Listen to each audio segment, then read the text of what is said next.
السلام علیکم ناظرین، آپ دیکھ رہے ہیں PNN ٹی وی۔ آج کلام بغ کی 29ویں قسط پیش کی جا رہی ہے۔ آپ کا اپنا میزبان میر محمد امین ایڈوکیٹ حاضر خدمت ہے۔ سلطان باہو رحمۃ اللہ علیہ فرماتے ہیں، بے تے پڑھ کے فاضل ہوئے، الف نہ پڑھیا کسے ہو، جنہ پڑھیا جیں پڑھیا تیں شو نہ لدا، جیں پڑھیا کچھ تسے ہو، 14 طبق کرن روشنائی، انیا کچھ نہ دسے ہو، باج وصال اللہ دے باہو، سب کہانیاں کسے ہو۔ ماشاءاللہ بہت ہی خوبصورت کلام ہے۔ مزید ڈسکس کرنے سے پہلے ہمارے چینلز کو سبسکرائب کریں، اور برائے مہربانی اگر آپ کو ہماری یہ کوشش پسند آئی ہے تو اپنے قیمتی کمنٹ سے ہماری حوصلہ افزائی فرمائیں۔ سلطان باہو رحمۃ اللہ علیہ فرماتے ہیں، بے تے پڑھ کے فاضل ہوئے، الف نہ پڑھیا کسے ہو۔ بے تے سے مراد رواجی علوم ہیں جو ہمارے مروجہ نصاب کا حصہ ہیں، ہمارے تعلیمی نصاب میں مروجہ نظام میں شامل ہیں۔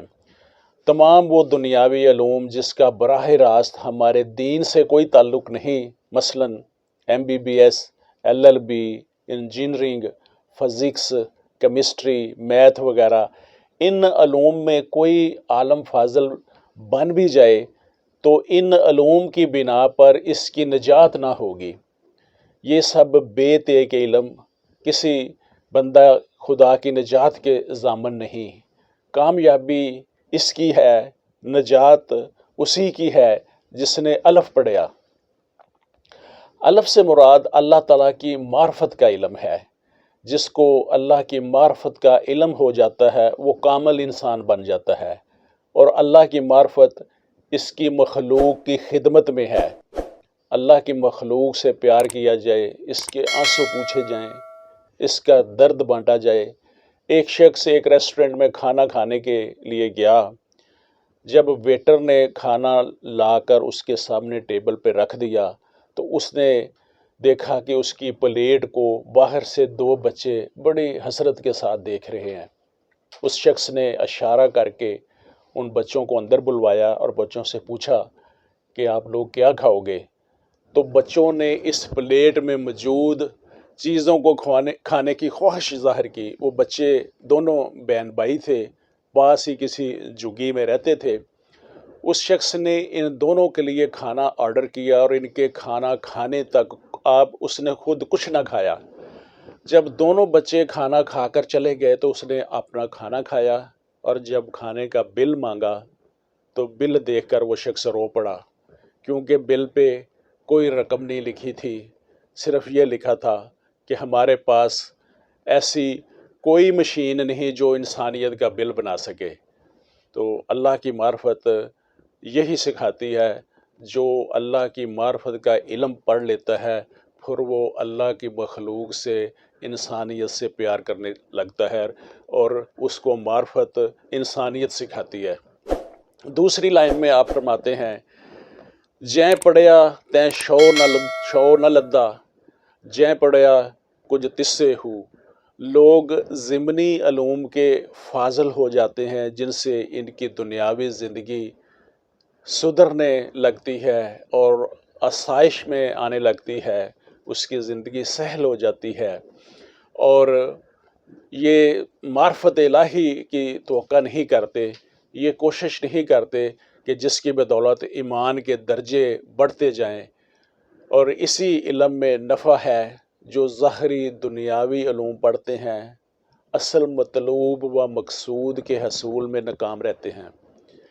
دنیاوی علم کا حصول ضروری ہے، اس کے حصول کے بغیر بھی انسان دنیا میں نہیں رہ سکتا، دنیا کے ساتھ چل نہیں سکتا، اور اسلام نے دنیاوی علم کا حکم دیا ہے۔ یہ معتبر حدیث ہے جو ہر کسی کے علم میں ہے کہ علم حاصل کرو خواہ تمہیں چین جانا پڑے۔ اس وقت چین میں اسلام نہیں تھا، دنیاوی علم تھا، اور نبی مکرم صلی اللہ علیہ وسلم فرما رہے ہیں کہ علم حاصل کرو خواہ تمہیں چین جانا پڑے۔ یہ دنیاوی علم کی بات کی گئی ہے۔ اور جب جنگ بدر میں کچھ مشرکین کو گرفتار کر لیا گیا تو آپ صلی اللہ علیہ وسلم نے صحابہ اجمعین سے رائے لی کہ ان کے ساتھ کیا سلوک کیا جائے۔ مختلف صحابہ کی مختلف رائے تھی اور اکثریت کا یہ فیصلہ تھا کہ انہیں قتل کر دیا جائے۔ ایک صحابی نے رائے دی کہ ان قیدیوں سے کہا جائے کہ یہ ہمارے بچوں کو تعلیم دیں۔ آپ صلی اللہ علیہ وسلم نے اس رائے سے اتفاق کیا اور ان مشرکین سے کہا، ان کے ذمہ لگا دیا کہ وہ مسلمان بچوں کو تعلیم دیتے رہیں۔ گویا دنیا میں دوسری اقوام کے ساتھ ترقی کی دوڑ میں آگے نکلنے کے لیے دنیاوی علم حاصل کرنا بھی بہت ضروری ہے۔ آج امریکہ اور چین علم کی وجہ سے دنیا پہ حکمرانی کر رہے ہیں، تاہم دنیاوی ترقی کے ساتھ ساتھ، دنیاوی کامیابی کے ساتھ ساتھ آخرت کی کامیابی کو بھی نہ بھولیں۔ اصل کامیابی وہی ہے۔ اور تیسری لائن میں سلطان العارفین فرماتے ہیں، 14 طبق کرن روشنائی انیا کچھ نہ دسے ہو۔ 14 طبق سے مراد 7 زمینیں 7 آسمان، یعنی 14 طبق کرن روشنائی، اللہ کا نور زمینوں آسمان میں روشنی ہے۔ اللہ نور السماوات والارض۔ جو اس نور کو پہچان لیتا ہے اسے ایک خاص بصیرت حاصل ہو جاتی ہے، جو اس کے عقل اور وجدان کے مشاہدے کے لیے نئے دروازے اور نئے دریچے کھول دیتی ہے۔ وہ باتیں جو عام دنیا داروں کو نظر نہیں آتی اسے دکھائی دینے لگتی ہیں۔ جنہیں یہ بصیرت حاصل نہیں ہوتی، انہیں کچھ نہ دسے اسے مراد یہ ہے کہ انہیں کچھ دکھائی نہیں دیتا، کہ وہ اپنی آنکھوں سے سب کچھ دیکھنے کے باوجود اندھے رہتے ہیں۔ مشرکین مکہ ایسے ہی اندھوں میں سے اندھے ہیں کہ ان کے سامنے نور بصیرت تھا، مگر انہوں نے آپ صلی اللہ علیہ وسلم کا سماجی بائیکاٹ کیا، حتیٰ کہ آپ صلی اللہ علیہ وسلم کو قتل کرنے کا منصوبہ بنایا اور آپ صلی اللہ علیہ وسلم کو اذیتیں دیں۔ نماز کی حالت میں آپ صلی اللہ علیہ وسلم کی گردن پر غلاظت سے بری ہوئی اونٹ کی اوجڑی رکھ دی۔ حرم کے اندر آپ صلی اللہ علیہ وسلم کے گریبان کو پکڑا گیا۔ طائف میں آپ صلی اللہ علیہ وسلم کو پتھر مار کر لہو لہان کیا گیا اور آپ صلی اللہ علیہ وسلم کے راستے میں کانٹے بچھائے گئے۔ یہ ہیں وہ عقل کے اندھے جنہوں نے نور بصیرت کو نہ پہچانا، اور وہ عقل کے اندھے ان حقائق کو نہیں دیکھ سکے جو بعد میں آنے والے آج فقیروں، درویشوں اور اللہ کے اولیاء کو وہ نظر آتے ہیں۔ آخری لائن میں آپ فرماتے ہیں، باج وصال اللہ دے باہو سب کہانیاں کس سے ہو۔ آپ فرما رہے ہیں کہ اللہ کا وصال، اللہ کا مطلوب و مقصود ہے، اللہ کی معرفت کا حصول، ایسا مشاہدہ کہ گویا روح نے اللہ کے حضور میں وصل کا شرف حاصل کر لیا۔ باقی تمام باتیں صرف کہانیاں اور قصے ہیں۔ اللہ کے وصل کا سب سے آسان راستہ نماز ہے۔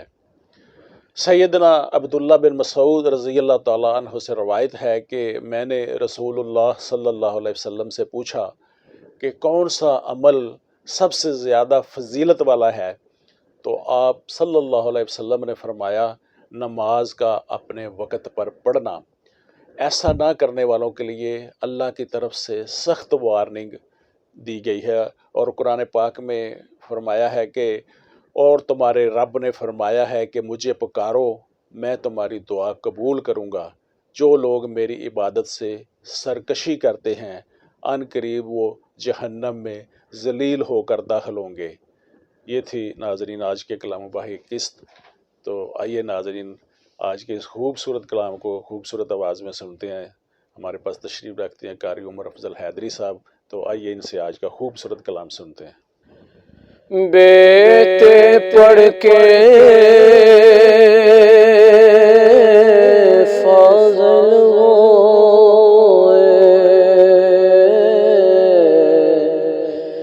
الف نہ پڑھیا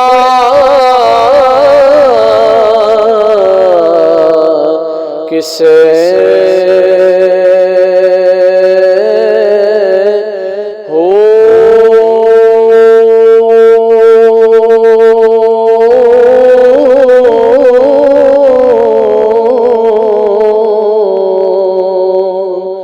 جے پڑھیا تے سونا لگدا جا پڑھیا کچھ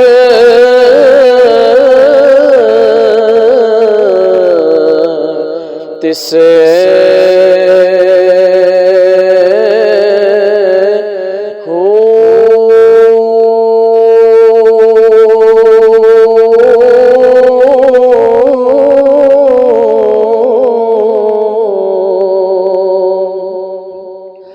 چودہ طبق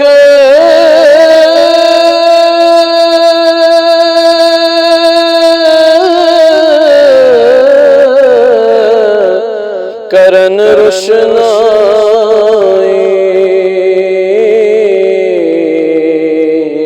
انیا کچھ نہ دسے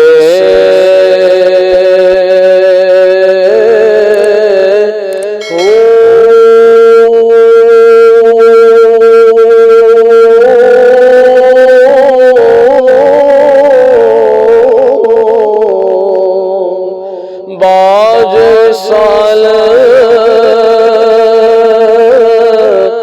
اللہ دے باہو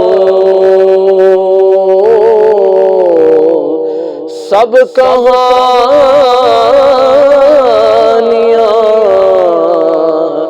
کسے